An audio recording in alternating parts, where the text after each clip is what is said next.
ते विषयोपभोगरचना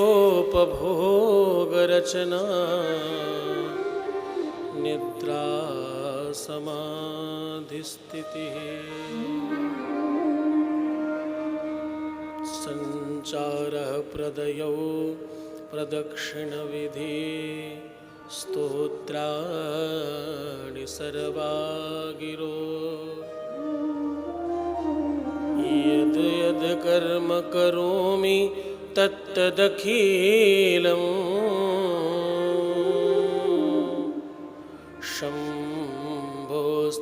शम्भोस्तवारा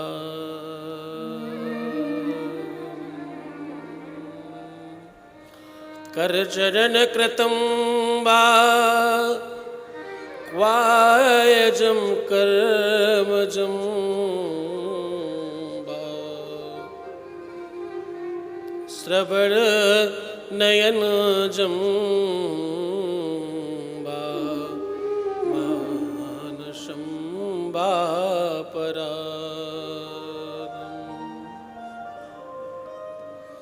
विहतं मविहितं वा सर्वमेतत्क्षमस्व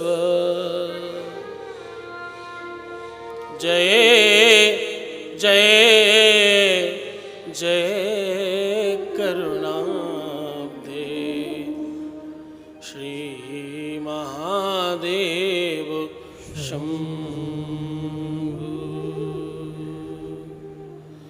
जय जय जय करुणाब्धे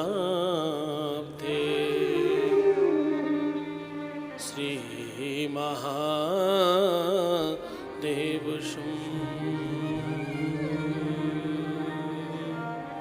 बोले शंकर भगवान की जय हो।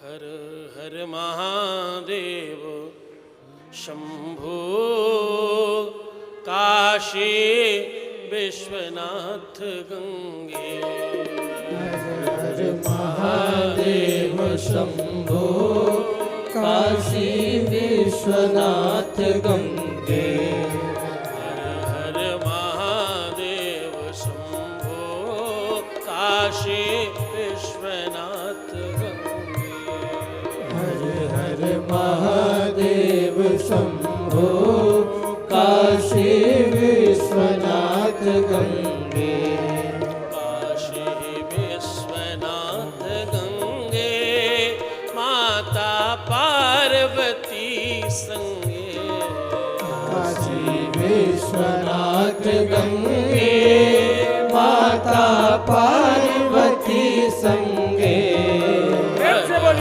महादेव शंभो काशी विश्वनाथ गंगे हर हर महादेव शंभो काशी विश्वनाथ गंगे हर हर महादेव शंभो काशी विश्वनाथ गंगे हर हर महादेव शंभो काशी विश्वनाथ गंगे काशी विश्वनाथ गंगे माता पार्वती संगे काशी विश्वनाथ गंगे माता पार्वती संगे ये हर हर महादेव शंभो काशी विश्वनाथ गंगे हर हर महादेव शंभो काशी विश्वनाथ गंगे हर हर महादेव शंभो काशी विश्वनाथ गंगे हर हर महादेव शंभो काशी विश्वनाथ जय हो मेरे शंभू की ताली की सेवा करते हुए दोनों हाथ उठा के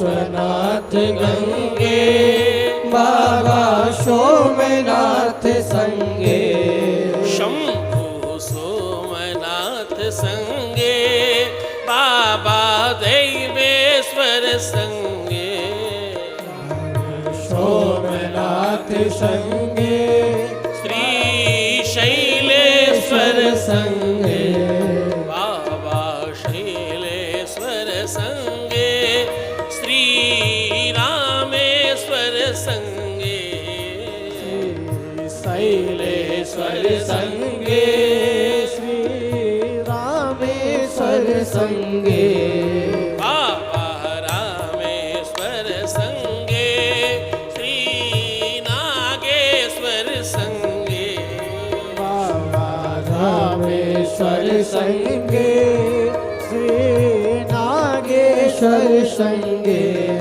हर हर महादेव शंभो काशी विश्वनाथ हर हर महादेव शंभो काशी विश्वनाथ गंगे हर हर महादेव शंभो काशी विश्वनाथ गंगे हर हर महादेव शंभो काशी विश्वनाथ गंगे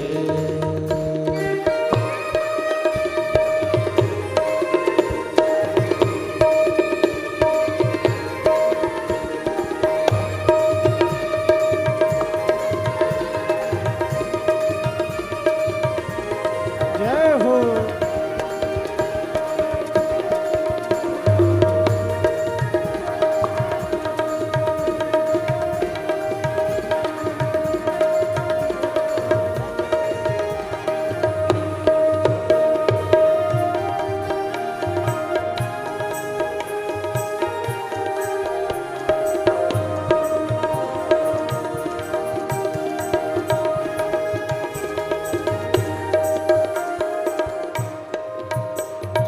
विश्वनाथ गंगे बाबा महाकाल संगे काशी विश्वनाथ गंगे शंभो बाबा महाकाल संगे शंभु महाकाल संगे बाबा ओमकार संगे बाबा महाकाल संगे बाबा ओमकार संगे शंभु ओमकार संगे श्री केदारेश्वर संगे ओमकार संगे श्री केदारेश्वर संगे बाधारेश्वर संगे श्री वैद्यनाथ संगे श्री केदारेश्वर संगे बाबा वैद्यनाथ संगे हर हर महादेव शंभो काशी विश्वनाथ गंगे हर हर महादेव शंभो काशी विश्वनाथ गंगे हर हर महादेव शंभो काशी विश्वनाथ गंगे हर हर महादेव शंभो काशी विश्वनाथ गंगे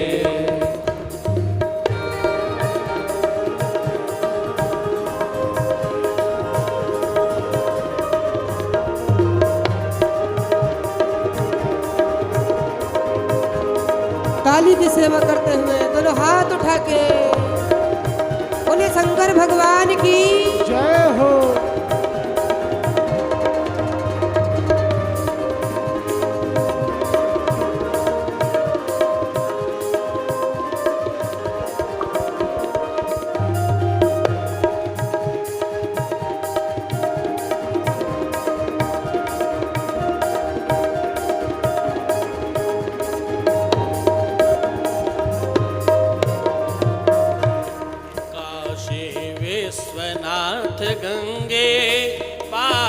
त्र्यंबकेश्वर संगे विश्वनाथ गंगे बाबा त्र्यंबकेश्वर संगे बाबा त्र्यंबकेश्वर संगे श्री भीमेश्वर संगे बाबा त्र्यंबकेश्वर संगे श्री भीमेश्वर संगे बाबा भीमेश्वर संगे श्री नागेश्वर संगे बाबा भीमेश्वर संगे श्री नागेश्वर संगे बाबा नागेश्वर संगे श्री घृष्णेश्वर संगे बाबा नागेश्वर संगे श्री कृष्णेश्वर संगे शंभु कृष्णेश्वर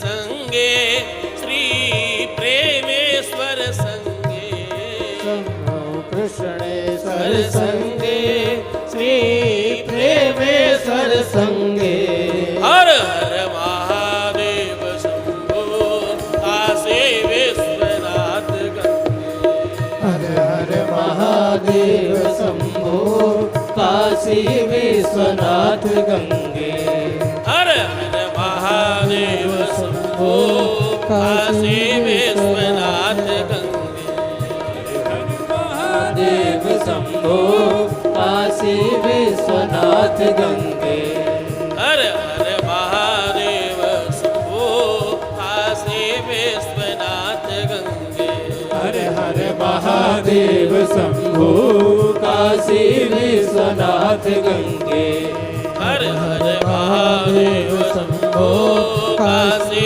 विश्वनाथ गंगे हर हर महादेव शंभो काशी विश्वनाथ बोले महादेव शंभो काशी विश्वनाथ गंगे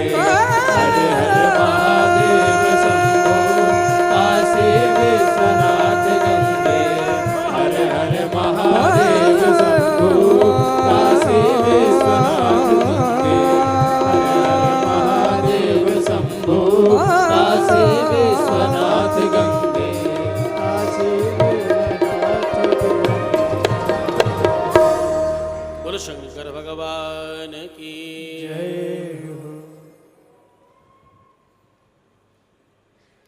आनंद कंद मकरंद घन स्वरूपणे श्री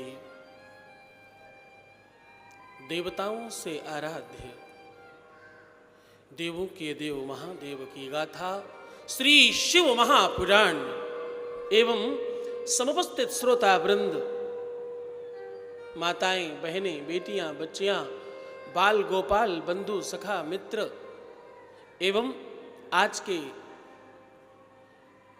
मनोरथी प्रमुख यजमान और आयोजक गण आप सभी को मैं इस व्यासपीठ से प्रणाम करता हूं।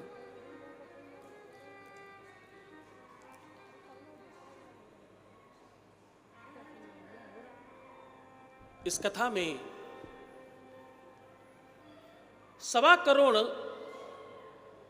पार्थिव शिवलिंग निर्माण करने में सहयोग कर रहे विज्ञ विद्वान वेदज्ञ भूषुर ब्राह्मण विप्र पधारे हुए कुछ संत महात्मा अमलात्मा याज्ञिक यति मुनि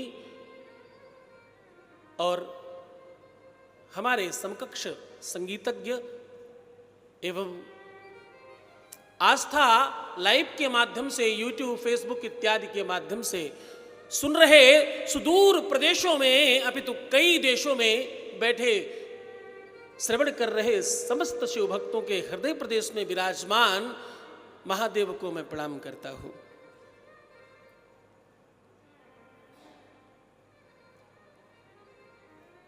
श्री बृहस्पति शिव महापुराण एवं 1.25 करोड़ पार्थिव शिवलिंग निर्माण यज्ञ और स्थान परम पुनीत सिद्ध शक्तिपीठ कात्यायनी मंदिर। हाँ,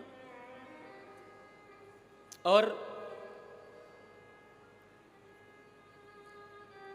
स्थान महीना दिन सारे के सारे इतने पवित्र पावन पुनीत होते जा रहे हैं कि मानो ये यज्ञ कई हजार वर्षों पहले निर्धारित किया गया और हम सब आज बैठकर इस यज्ञ में अपने अनुकूल आहुति देकर इस यज्ञ के यजमान बनकर आनंद ले रहे हैं और पुण्य के भागी बन रहे हैं।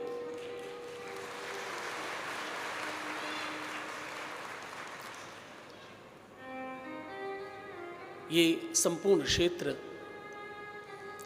अभी तो कल मैं निवेदन कर रहा था कि हमारी धरती जिसे हम भारत माता कहते हैं, यहां हर वो कोना पवित्रतम है जहां देव विराजमान है। हाँ, यहां हर वो कोना पवित्रतम है जहां देव विराजमान है और हर वो स्थान परम पावन पुनीत और पवित्र है जहां महादेव विराजमान है। तो ये स्थान तो पहले से पवित्र पावन था, इसमें महादेव की गाथा लाकर तुम सबने, जितने भी लोग इस यज्ञ में, इस कथा में, इस महापुराण में यजमान बनकर सहभागिता ग्रहण कर रहे हैं, मैं समझता हूं कि कई जन्मों का पुण्य एकत्रित हुआ होगा।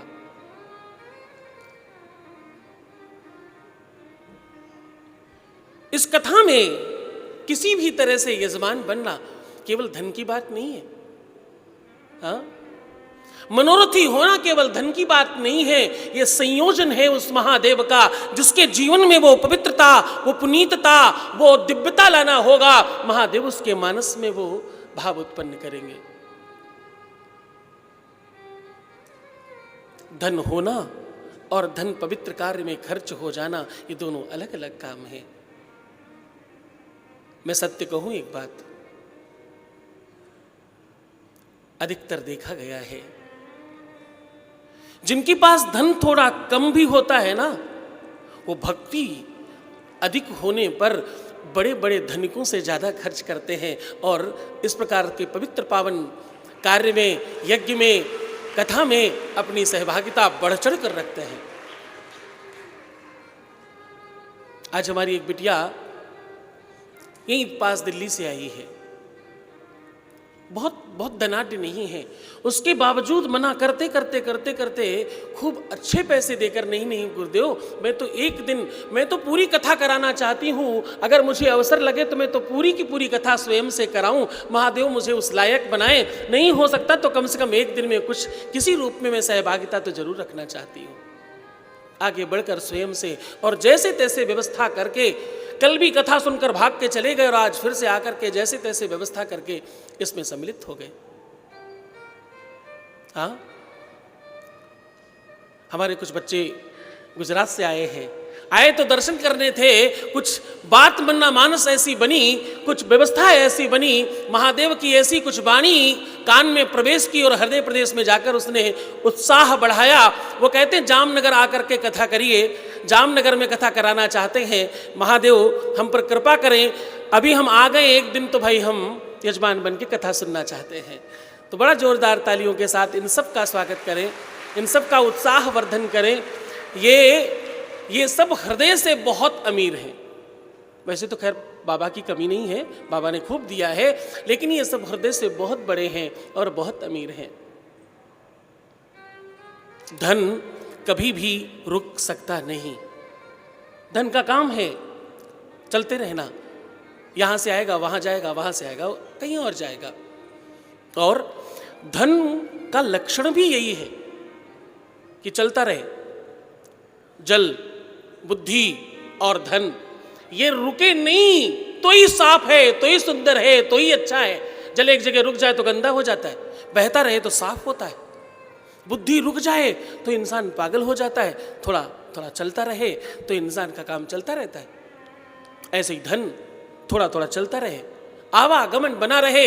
इसीलिए संत कहते हैं कभी मांगना तो ये मत मांगना बहुत सारा धन आकर के हमारे पास रुक जाए। धन ऐसा जो आवागमन बना रहे। हाँ, साईं इतना दीजिए जामे कुटुंब समाए, मैं भी भूखा ना रहूं और साधु न भूखा जाए। ऐसे ही मांगते ना हम तो यही चाहते हैं कि हमारे पास धन उतना हो कि सारे संसाधन चलते रह जाए भाई, और वो आवागमन बना रहे। और एक बात कहूं, जो शुभ काम में धन खर्च करते हैं उनके लिए वेद कहता है ब्रये कृते वर्धति एव नित्यम। क्या? ब्रये कृते वर्धति एव नित्यम। जब आप धन खर्च करते हैं धर्म कार्य में तो क्या होता है? तो वो और नित्य पर नित्य बढ़ता है। मैं एक बात कहूं आपको, तुम जिसको सबसे अमीर समझते हो ना, जिसे तुम्हें लगता हो कि ये बहुत अमीर है,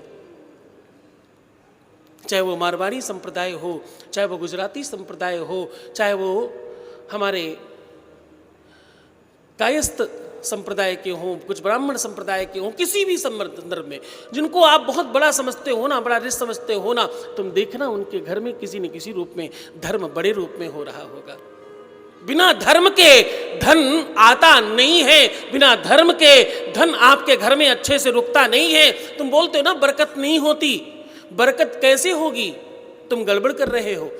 धर्म का बाई प्रोडक्ट है धन। धन क्या है? धन एक फल है, और उसका पेड़ क्या है?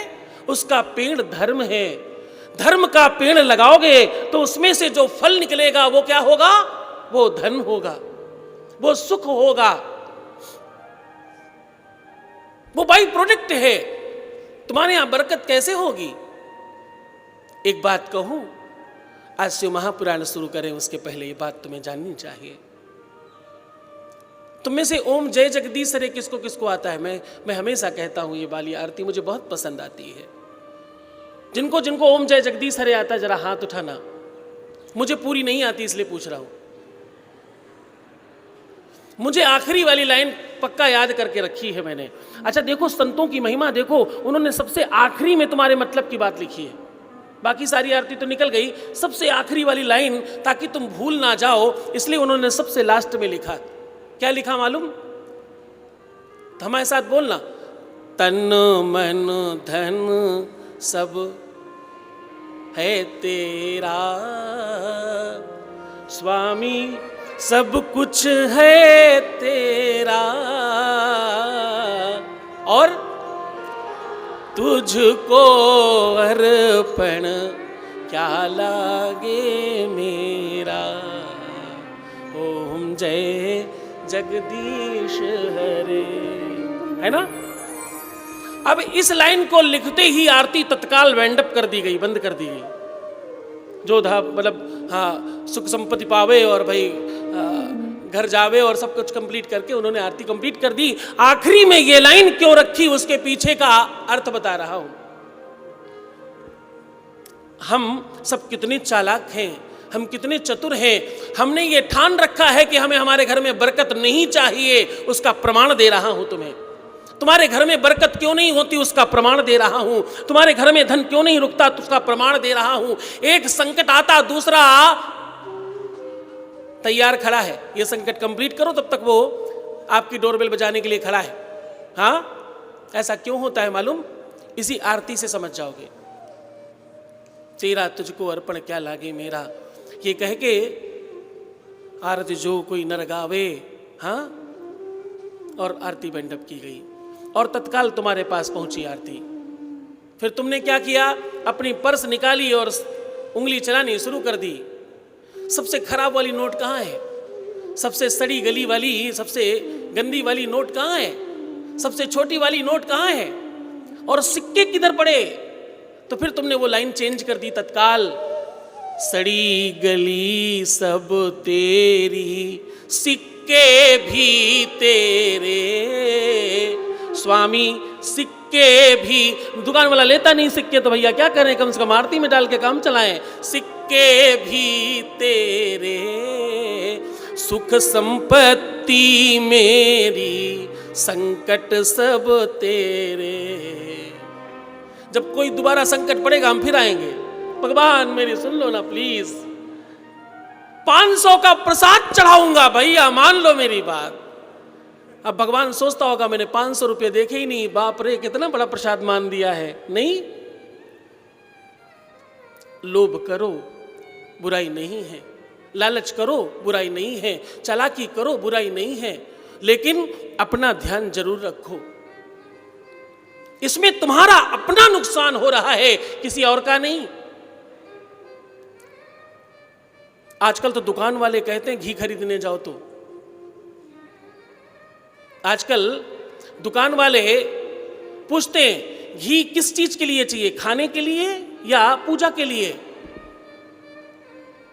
खाने वाला शायद 1000 रुपए के आसपास आता है, अच्छी क्वालिटी का लें तो, और पूजा वाला 300 रुपए में आता है।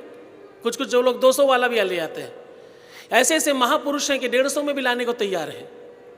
अब उन्हें पता नहीं कि 150 में उसने क्या दिया होगा, और उसी से आरती जला रहे। मैं तो देसी घी की ही आरती जलाती हूं, बिना देसी घी के मेरे घर पूजा नहीं होता। अरे महापुरुषों, 1000 रुपए वाला देसी घी तुम्हें 150 में कहां से ही मिलता होगा। हाँ, पूजन के लिए भी विशुद्ध और शुद्ध चीजें इस्तेमाल करो। क्यों चालाकी करते हो? अच्छा जरा बताना, एक दिन की आरती में कितने कुंटल घी लगता है? एक दिन की छोटी सी दियाली में कितने कुंटल घी लगेगा? बहुत अतिशय बड़ी आरती करोगे तो भी 5-10 ग्राम से ज्यादा नहीं लगने वाला। हाँ, तुम उसमें भी परम प्रतापी चालाक चतुर बन जाते हो और तुम गलत कर बैठते हो। नुकसान किसका हुआ? सिर्फ और सिर्फ तुम्हारा नुकसान हुआ, किसी और का नहीं हुआ। पूजा के कपड़े, पूजा का नारियल, पूजा का कलश, पूजा के फूल, पूजा की कोई भी चीज तुम कृपण हो जाते हो और उसी समय गरीब हो जाते हो। कितने लोग तो कहते हैं महाराज आजकल स्थिति ठीक नहीं चल रही, इतने में काम चला लो। अरे महापुरुषों, 24 घंटे में एक बार तुम्हारे कंठ में सरस्वती आती है। जब तुम ये कहते हो तो तुम क्या सोचकर कह रहे होते हो? तुम क्यों नहीं सोचते कहीं ऐसा हो गया तो क्या होगा? अगर ऐसा हो गया तो? आजकल स्थिति ठीक नहीं चल रही, सच में नहीं चलने लगी तो मत कहना। कहना बहुत दिया है मालिक ने, भरपूर करेंगे, जितना हो सकता है अपना बल लगा कर करेंगे। ऐसे अवसर कहां मिलते हैं? जरा हाथ उठाना और सत्यता से उठाना। आज से पहले कितनी बार तुमने शिव महापुराण सुनी है? कुछ चंद लोग होंगे, और पूरी शिव महापुराण ऐसे ही सामने बैठकर सुनी है क्या? टीवी पे नहीं। सोचो, इतनी इतनी आयु हो जाने के बाद पहली बार यह अवसर लगा है। हाँ, बहुत सुंदर।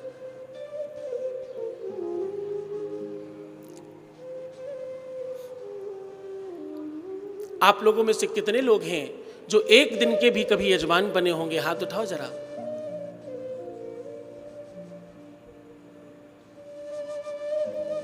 काश ये सारे हाथ उठ जाते, कितना अच्छा लगता। हमारे सनातन की पद्धति है ये, हमारे सनातन में ये पूरा का पूरा भाव यही तो दर्शाया गया, यही तो बताया गया है। तुम जो देते हो तुम्हें वापस मिलता है, क्योंकि वेद कहता है ददाति प्रतिगृह्णाति नान्यथैसा प्रसीदति। तुम देते हो तो ही तुम्हें वापस मिलता है। खैर, तुम ये 7 चीजें नोट करो। अगर ये 7 चीजें तुम्हारे जीवन में परिवर्तित होने लगी तो तुम्हारे जीवन में किसी प्रकार का कोई संकट बचेगा नहीं। और एक बात कहूं, तुम यजमान बन के सुनो या श्रोता बनकर सुनो, फल तो मिलता ही है, इसमें कोई संदेह नहीं है। हाँ, हम तो बस इतना समझा रहे हैं कि जब भी अवसर लगेगा तो हम अपने सामर्थ्य के हिसाब से पीछे नहीं हटेंगे। हम खूब सामर्थ्य से करेंगे, खूब अच्छे से करेंगे। क्यों? क्योंकि बाबा देख रहा है, वो 1000 आंखें हैं उसकी, हर जगह है, हर कंकड़ कंकड़ में शंकर है, वो सब जगह से देख रहा है। तुम जब चालाकी करोगे तो तुम्हारा नुकसान होगा, तो हम चालाकी नहीं करेंगे, बस इतनी सी बात है। हाँ, ध्यान से सुनो कि ये 7 चीजें तुम्हें इस शिव महापुराण में समझनी है। पूरे 9 दिनों में आज द्वितीय दिवस में हम लोग प्रवेश कर रहे हैं। कि हिंसा, असत्य, मद, मोह, लोभ और काम क्रोध का त्याग करें। हिंसा सत्य अनमोह लोभ और काम क्रोध का त्याग करे। ये हिंसा सत्य मद मोह लोभ और काम क्रोध का त्याग करे। हिंसा सत्य मद मोह लोभ और काम क्रोध का त्याग करे। हिंसा सत्य मद मोह लोभ और काम क्रोध का त्याग करे। हिंसा सत्य मद मोह लोभ और काम क्रोध का त्याग करे। हिंसा असत्य मद मोह लोभ काम और क्रोध, ये 7 चीजें अगर तुमने अपने वश में कर ली तो तुम्हारे जीवन में किसी भी प्रकार का कोई भी तुम्हारा मनोरथ रह जाएगा नहीं जो पूरा नहीं होगा।